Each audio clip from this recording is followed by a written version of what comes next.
Special thanks for Dr. Faisal Ghamdi.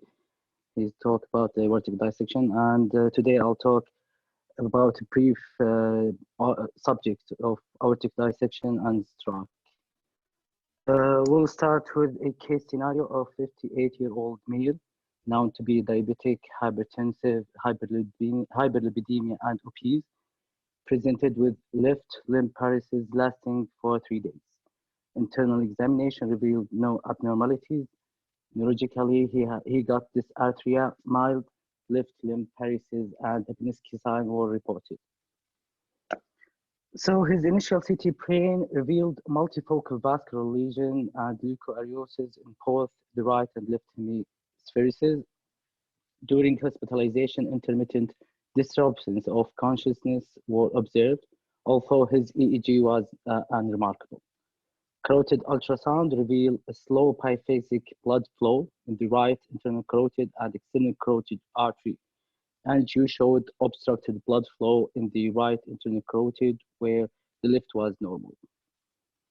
Persistent elevation of the CRP level and leukocytosis with no reaction for antibiotics resulted in a chest X-ray examination, but there was no abnormalities. Urinalysis and blood tests were normal. So in the fourth day, echo was performed and revealing a dissecting aneurysm of the ascending aorta, 70 millimeter width with the feature of tunica intima exsufflation. The patient got arrested in the same day and he died with no intervention. So up to 30% of patients with acute dissection are initially thought to have another diagnosis. Differential diagnosis such as acute MI, pulmonary embolism, and pericarditis.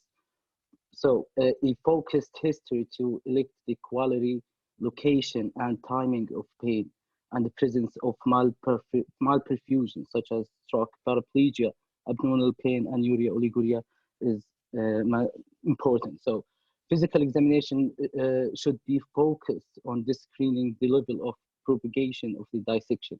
Retrograde propagation involving the aortic root and aortic valve can lead to a severe aortic regurgitation with a murmur. Murmur is presented in 60 to 70% of patients with type A dissection. A aortic rupture will lead to a tamponade, which will have a sign and symptom of the cardiac tamponade. Neurological exam is a key to evaluate for the CVA from arch vessels involvement, as well as lower extremity neurological deficit, should be clearly documented prior to surgery. As Dr. Faisal, he mentioned, bilateral blood pressure measurement and pulse exam will also help identifying patients with distal aortic branch and peripheral vessels involvement. Upper extremity pulse asymmetrically may occur in up to 30% of aortic dissection. So, ischemic stroke because of the aortic dissection. The mechanisms are responsible to be dissecting flap occluding the ostia of the great vessels, thromboembolism, cerebral hypoperfusion. 30% of patients with subsequent malperfusion of the brain, limbs, or viscera and portend markedly worse outcomes. Stroke or coma affected 5 to 15% of patients with a acute aortic dissection. The exclusion of aortic dissection seems to be viral in patients with brain stroke, especially before the thrombolytic treatment. Undiagnosed patients with aortic dissection, given RTPA, may experience the extension of the dissection, hemothorax, and hemopericardium. Chest X-ray are widely available, often showing abnormality in 80% of patients with aortic dissection, which will show a widening mediastinum and abnormal aortic contour. TE also widely used and easy to be used confirmatory but invasive study can identify proximal intimal T, true and false lumen, aortic valve characteristics, presence of aortic insufficiency or proximal coronary involvement. So this is a paper I got from the Japanese Thoracic Surgery Society, where they have got a 23 patients of acute ascending aortic dissection. 20% of them got ischemic stroke, and 3 with TIA. The main question, can immediate repair be performed safely? On the basis of earlier reports, previous management strategy was delayed surgical repair of the ascending aortic dissection, awaiting neurological stabilization.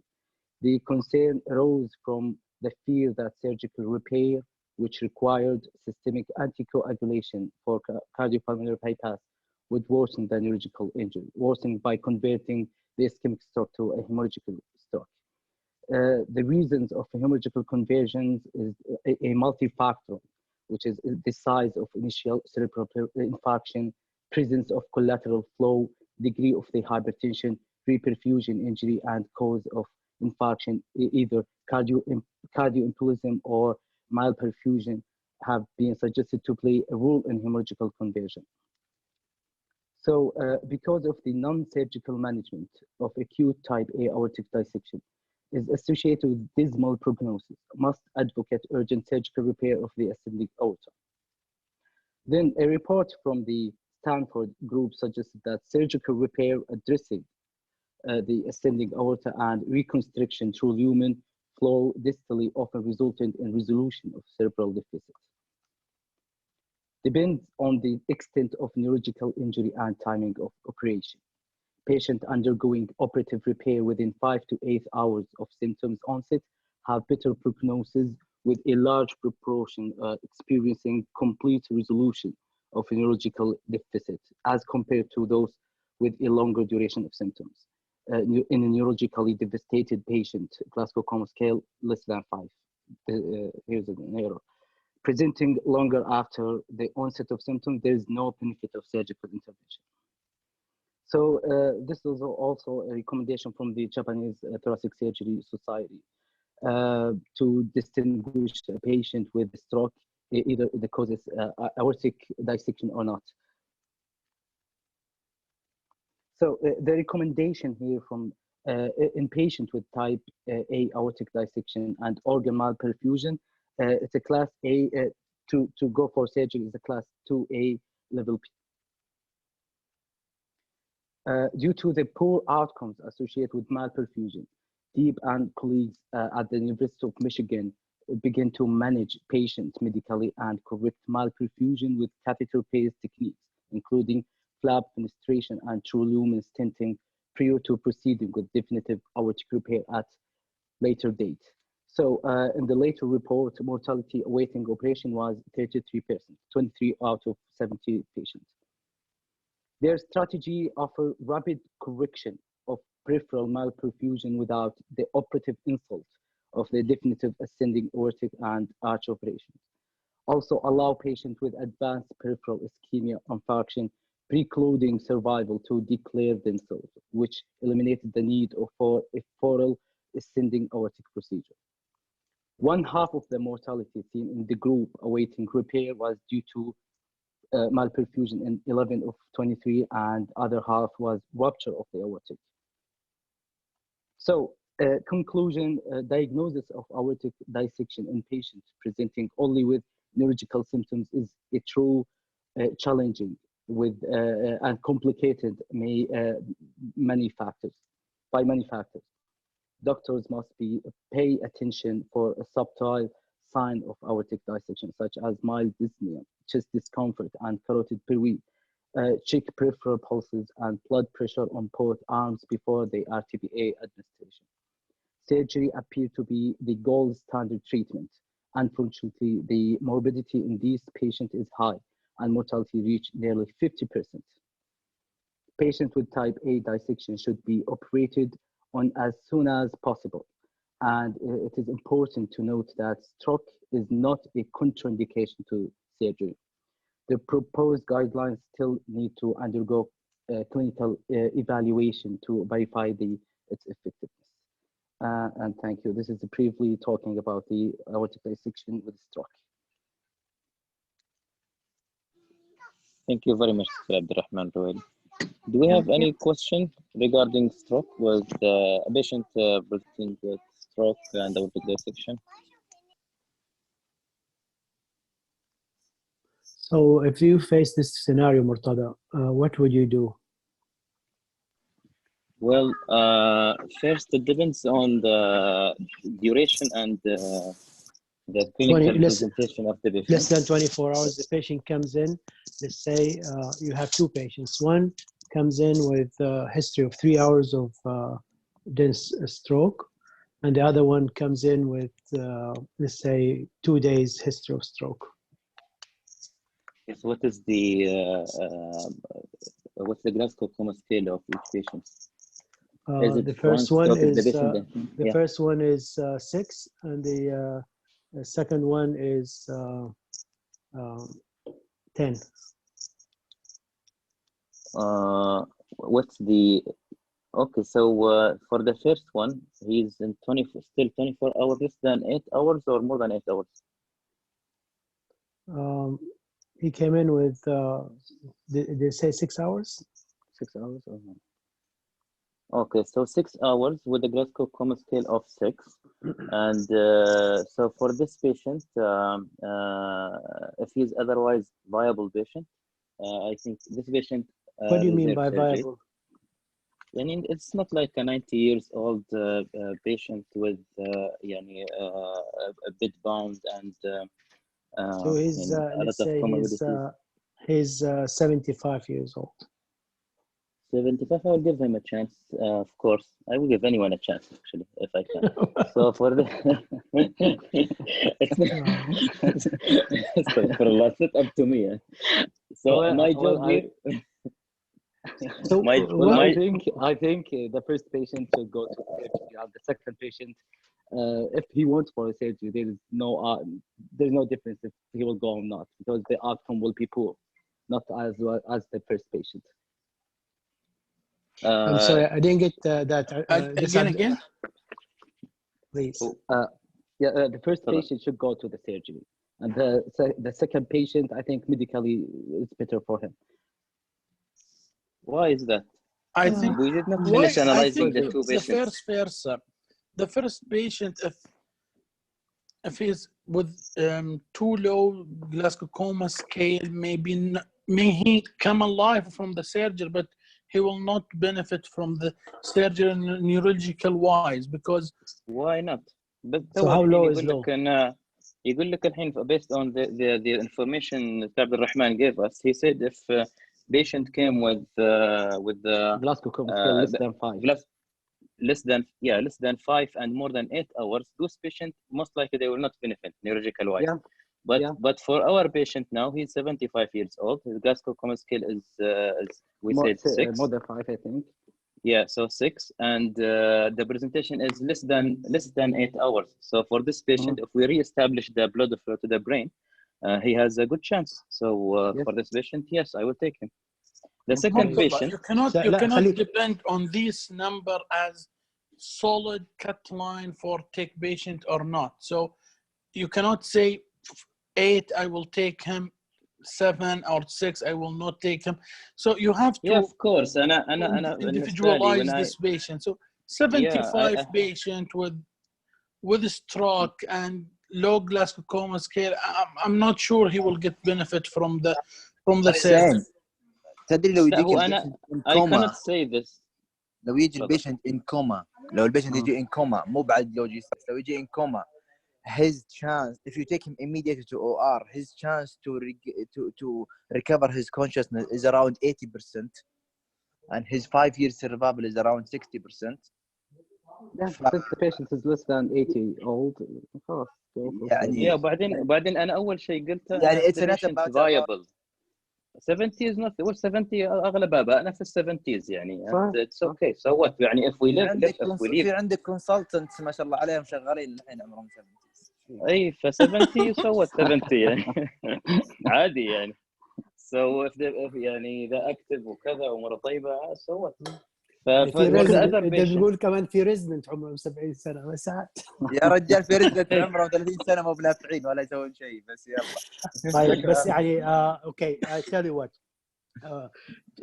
to be fair, this is not a simple decision, and if I can for myself, if I can find a way to identify those patients who can benefit from the surgery, I'd rather do it rather than taking him for surgery and face mortality or face a long chronic patient who is not waking up and staying as a vegetable in the ICU. وفي أمثلة على فكرة يعني. But I don't know the answer. But what I know that the mortality is high. What I know that the mortality is high. كلامك صحيح. إن الأرقام اللي نقولها إيه. mortality is high either you take him for surgery or not. طبعا احنا مشكلتنا ان الكلام اللي نتكلمه احنا يجون ناس في center of excellence he's doing dissection aneurysm like 4 times a week يجيهم من كل مكان and they are showing their data that they have a good result in such patients بس actually this is not the scenario in our country يعني احنا ممكن نشوف dissection حتى انت سالتنا كم شفتوا dissection in all your 7 years residency في بعضنا قال 5 وبعضنا قال 6 يعني نتكلم عن once a year معدل once a year ففي هالحالات دي صح يعني ما نقدر احنا نلوم السيرجن اللي والله he will refuse a high risk surgery patient جاي له كوما patient old age يعني خصوصا الحالات هذه with coma you cannot assess his frailty index ولا شيء فيعني it's a different situation here. عبد الرحمن. Hello. So you were saying something or who is talking? I'm not sure. Who else was talking with Khalid? أنا. تفضل. I said the mortality is high either we go for surgery or not. So the first case, why we don't take the chance and take them for surgery? Because if let's say you have a mortality or you have a vegetable at the end, you have a patient with brain damage, you will be wasting a lot of resources for nothing. And we really don't know the answer. And I can tell you, it's a very stressful call. Especially after seeing some patients staying in the unit for months and months. بعضهم عندنا قاعد 7 سنين he's in coma. فيعني you ask yourself, is this right ولا لا? Could I have saved that many other patients with this? So أنا بقول لك يعني with this difficult question, what we should strive for, and this is probably how would I answer this? If I can find help from my endovascular colleague to tell me that he can stent let's say the occluded carotid and find out if the patient have some improvement in his neurological status by the next day مثلا ولا كده. I with control of course of the blood pressure etc and hoping his hemodynamic is still holding. Then I would take the patient more like an urgent case the next day. I would prefer that such a patient rather than someone who shows no improvement, actually some deterioration. After he put a stent, the patient now, his Glasgow coma score is 3. خلاص يعني, to me, he declared himself, I'm not going to operate on him. So it's a difficult situation. Yeah, I know. But would vascular have shown. Follow. Yeah, but is endovascular procedures safe in patients with dissected aorta? Does anybody know? I don't know. But it may be an endovascular technique that will help you relieve the malperfusion of that major organ, which is the brain. In this case, I think it can be done. It has major complications in those cases, but it may save the patients or save the surgeon big hell of time. I don't know the answer. I would be very reluctant to rush those patients to surgery personally. تقول لي والله okay if he was حتى انت الحين حطيت limit يا 5 in the article and I gave you 6, it's not too far. What about if the patient is really good يعني it's 10 11 مثلا ولا 12, that's a different scenario طبعا. You can see the difference there, and I would definitely take a chance on that one who's 12 even if it's late. I would take the chance. So what I'm trying to say, يعني this article with its recommendation not verified and maybe it may not apply to my patient and my population, and I have to really look seriously at what my capability and my institute, what kind of support I have.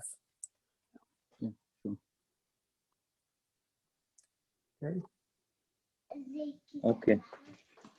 So at the end, we have to have a close conversation with our colleagues, of course, with a senior cardiac surgeon who who saw such cases, maybe his input with this patient will be valuable, and with of course the neurologist, the intensivist, and the anesthetist. So maybe a combined decision for such patients will help take the right decision. Yeah, sure. With this, we conclude. If there is no more questions or anything else to add, we will conclude our sessions for today. Any comments? طيب مرتضى المريض نمبر 2 ايش هتسوي له؟ بسوي نفس اللي بتسوي دكتور فريد. توني قلت لك I will consult senior consultant. لا هو he gave us 2 scenarios صح؟ ايوه المريض الثاني ودكتور فريد قال انه he will take him، يعني he's more likely to take him لانه higher DCS even though he came late, but higher DCS يعني less chances for complicated patient later on. So the both of them are scenarios for more complications and more morbidities and more mortality. But in my book, I give the brain the highest mark. I can tolerate patients who have renal dysfunction, though the mortality rate may double or triple with renal dysfunction. I may give a patient a good chance if he has bowel ischemia. But if they have massive bowel ischemia, I will not touch him. But for the brain, if the patient have this measure, which is a Glasgow Coma scale, and I can differentiate between 2 major groups: bad group, which is very low, and I'm not gonna put a number there, and good group, which is 10 and above. Those are the patients that I think I can invest in them. So you will depend only on a Glasgow Coma scale. You will not depend on the CT finding. Anything in the CT make you not take the patient or encourage you taking the patient to OR? Okay, there are research that support or discourage surgeons from taking patients with neurological insults. For example, if the patient have hemorrhage rather than infarct, or the infarct size is more than 3 centimeters, or if the infarct is close to the cortex rather than deep in the brain. And I think there are 2 more other criteria, which doesn't, I can't remember them now, but there are criteria that can help you decide. But even with those, sometimes you have operated on some patients who you didn't think that they'll survive. And you come in a week and they are walking around.